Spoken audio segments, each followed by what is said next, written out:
What's going on, people? It's your man, the YB, back once again. So, Errol Spence is beefing with Teddy Atlas. Now, the context of this, I've looked at the time, and when Teddy made this statement, Teddy basically said, Hagler Hearns, move over and make room for these two. Hashtag UFC 290. And that timestamp, which is like 5:20 a.m., 5:10 a.m. in the UK, that's main event time. So he's talking about Volkanovski versus Rodriguez. Now I ain't gonna lie to you, I didn't watch it live. I have watched the highlights, and Volkanovski's a beast, that's for sure. I got a lot. Listen, for me, John Jones, I mean, before this fight I'd have said Volkanovski 2 behind Jones. Now it's kind of like 50-50, mainly because Jones don't really have no one to fight. If Jones smoked Ngannou, then he'd be number one still. But Volkanovski is handling his business. I believe that fight with Makhachev was 50-50. Nothing in that. So salute to him. Volkanovski, he bring it. He really with it like that. And the fact he knocked out a striker is sublime. You almost can't write it. Yeah? He put Makhachev on his back. I think he dumped him. There was points he was out wrestling Makhachev. Like, he knocking out the strikers. He out wrestling. Yeah, he really with it. He really bringing it like that. However, I mean, to sit there and say Teddy as well. I'm not a historian. Teddy's a historian in the boxing game, and this is what makes me sad about today's age, is the fact that Teddy's already a wealthy man. He's been working on HBO for 30 years or whatever. He's been working big gigs for 30 years.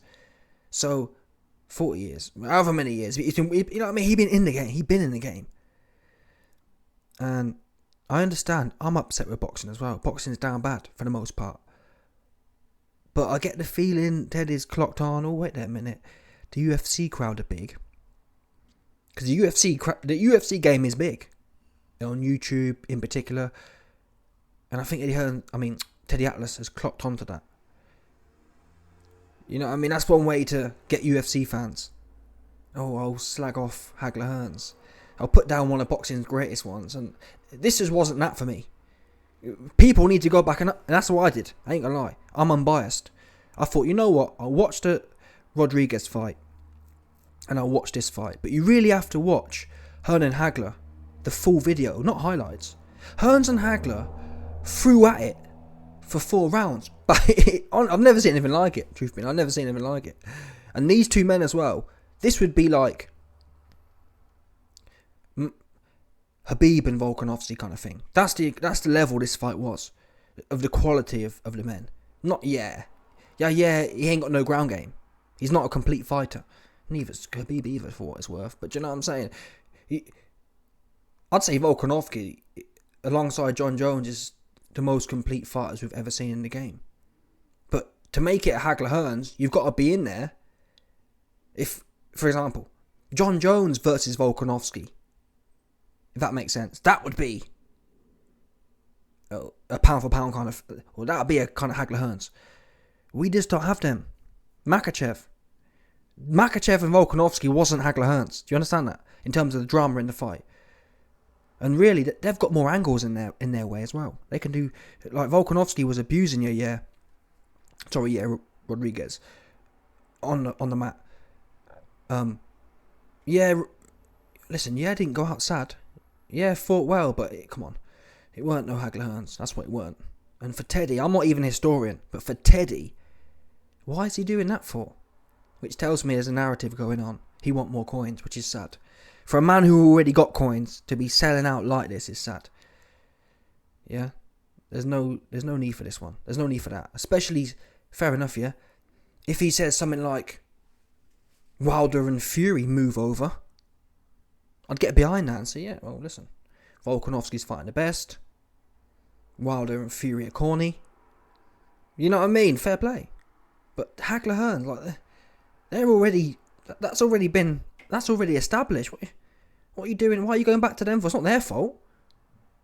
Why are you blaming men who put it on the line and fought everyone? Why are you blaming them for what's happening in boxing now, essentially?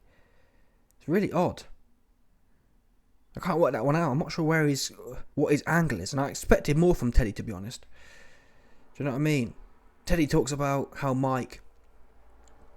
he slags off Mike Tyson, and then you're the same kind of way. Fake. Do you know what I mean? Anyway, Errol Spence responded and put clown and said he's getting old. I think, what's that? What is that emoji? Is that a blind person walking? I'm not sure, but either way, you're a clown, and I agree with that. I'm glad Errol said it as well. Yeah, because a lot of these go along to get along guys. Oh, you know what I mean? Oh, fair play to Spence. I'd have gone in harder. If I had clout, I'd be saying, Teddy, you need to sit your old ass down somewhere. Yeah, you need to get your eyes checked, 100%. Because all due respect, Teddy, any random dude. Now again, if Teddy was slagging off an average fight, I got no problem with that. But Teddy, you weren't in there. I've seen Teddy box. Can't box a lick. Do you know? And I'm not saying I can either, but I wouldn't be slagging like that. Hagler Hearns is the classic best in boxing history. So to slag that off, you're saying the best, and it wasn't that. Rodriguez versus Volkanovski, you can watch the highlights of that, and it wasn't Hagler Hearns, the full fight. Yeah? It wasn't. Yes, yeah, on the feet, had a go. But he was outmatched. That's why he got knocked out. Bottom line. And that's the problem with the UFC in that sense. If you've got one great discipline, or if your great discipline is rolling on the floor, then you normally get away with that, like Habib did, kind of thing. But if there's nowhere to hide in boxing. If someone comes to put it on you, there's no hiding there. You understand that? There's nowhere to hide and, I'll jump on the floor. And that's what, listen, UFC is its own game. I rate Volkanovski at his own game, but let's be real here. Yeah, when Yair was letting his feet go, Volkanovski was always looking to go to the ground. Nothing wrong with that. He clipped him. And then he went to the ground and he did what he's supposed to do in the sport. But come on now, stop it. Yeah, Rodriguez is like a newborn baby on the mat. Do you understand? He was hopeless there. He literally hopeless. So watching Volkanovski maul Rodriguez within half an inch of his life isn't this. Yeah? That Volkanovski was overmatched. This was 2 50-50. I mean, I'm pretty sure Tommy Hearns was the favourite to win. Tommy Hearns was the long guy, and Hagler just come in there but there was no self-preservation from either man. Yeah? Both men came with it and nowhere to hide. Again, it wasn't that. And I hate to have told Teddy this. He must know that. And that's what I'm getting at. Teddy knows it wasn't that. Yeah? Teddy knows this. Instead, he playing with it. Ooh. Them UFC coins be hitting different. You can see the numbers. Yeah? The UFC coins hit different. And it's old Donny trying to cash out. And taking the best of boxing with him. The historic boxing with him. Take the new guys with you. Yeah? If you want to take someone with you, sell Wilder out. Sell Fury out. Sell AJ out for what it's worth. Yeah? Anyway. Salute to Errol Spence. Everyone should be on this corny dude's neck, in my opinion. Everyone in boxing should be on this guy. Anyway, let me know your thoughts. Smash the like button, subscribe, and let off the bell 100%. Know that.